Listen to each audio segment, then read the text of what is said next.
Hello, my name is Paul Weston, and I am a racist. I know I'm a racist because I'm told I'm a racist by a great deal of people. The hard left think I'm a racist, the Labour Party thinks I'm a racist, Conservatives think I'm a racist, Liberal Democrats think I'm a racist, the BBC thinks I'm a racist, so I must therefore be a racist. Why am I a racist? It's very simple. I wish to preserve the culture of my country. I wish to preserve the people of my country. And in doing so, that makes me a designated racist in today's society. Now, this is something that's been moved by the left. The goalposts have been moved by the left a considerable distance on this. In order to be termed a racist 30 or 40 years ago, you had to actively dislike foreign people. Now, I don't dislike foreign people.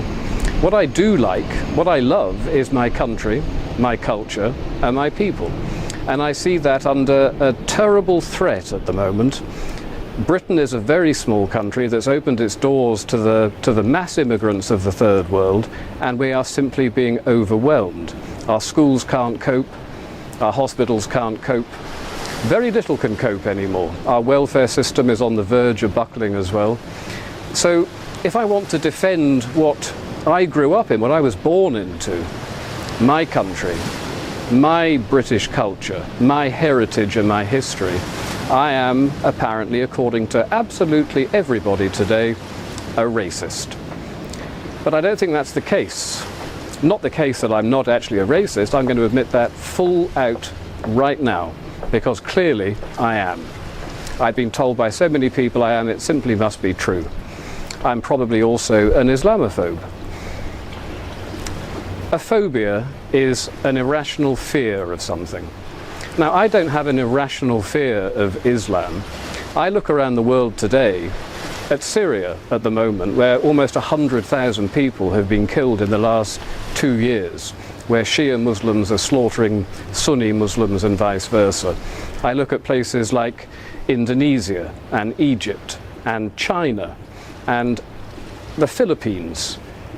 Everywhere you look, you see problems with Islam.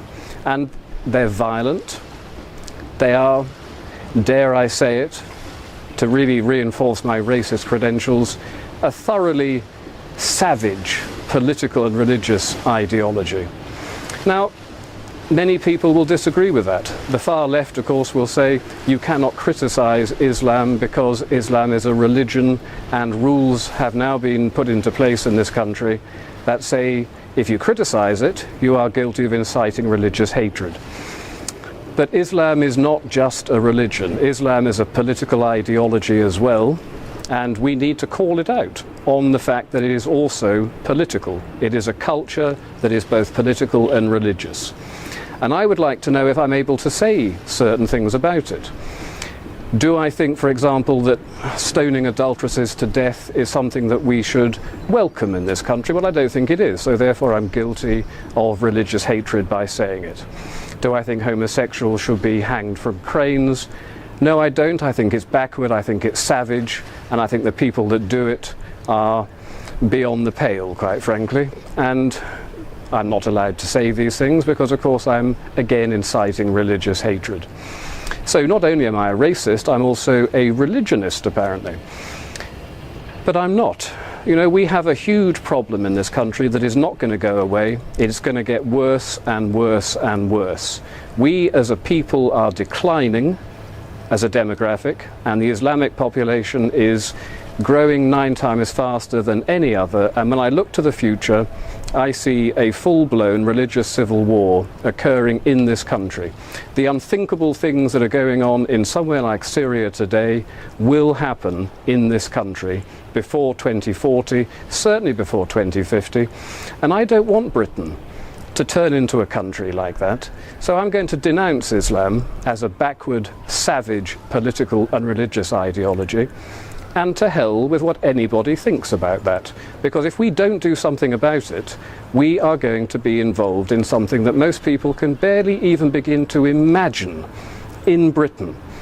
Babies are beheaded in towns in Syria.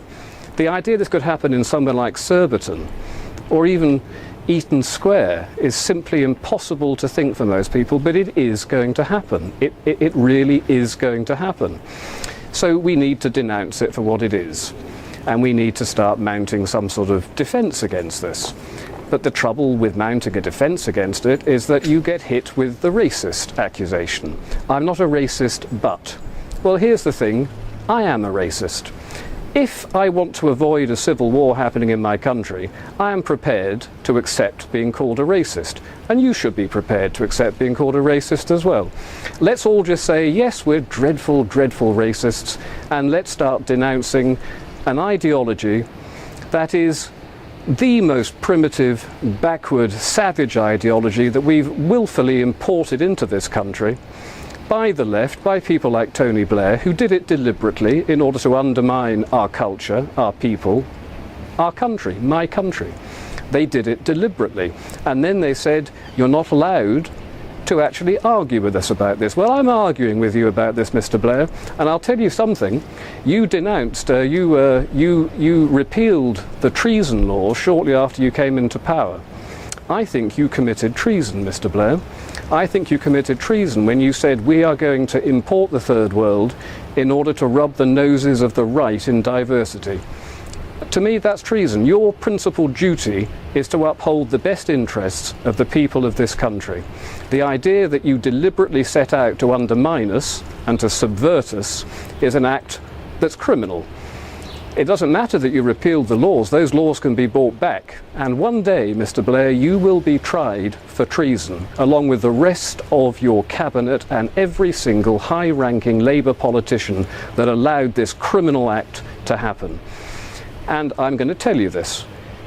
It doesn't matter that you can perhaps prosecute me for racism or inciting religious hatred. I don't believe in that. I believe only in one thing, the defence of my country, the defence of my people, the defence of my culture. And everything else can just go to hell. I am a racist.